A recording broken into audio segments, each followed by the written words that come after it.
These days, bank accounts offer almost no interest. Bonds issued by well-known German companies aren't much better, and even Italian bonds don't pay much. Emerging countries like Brazil, Russia and Turkey, though, offer more, typically 5 to 6% plus. It's a zeitgeist.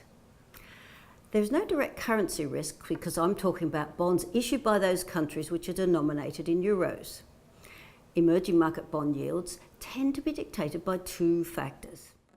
What happens to US Treasury yields, which are the world's benchmark for bonds, and country-specific economic and political risk.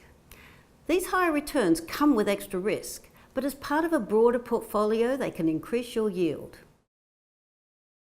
So which countries offer value now, and which are too risky despite their attractive yields? Well, Venezuela is clearly too risky and could default because there's no sign that the economic mismanagement's being addressed. Countries like Russia, Mexico and Brazil, though, are a different story.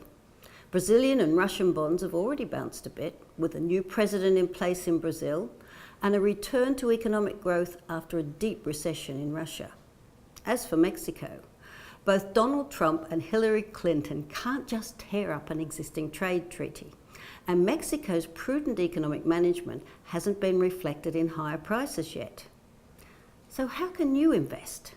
Buying a fund is the easiest option. It's cheaper and less risky than buying small amounts of individual bonds. The fees are fairly low, especially for tracker funds. They aim to follow a basket containing bonds from a range of emerging countries.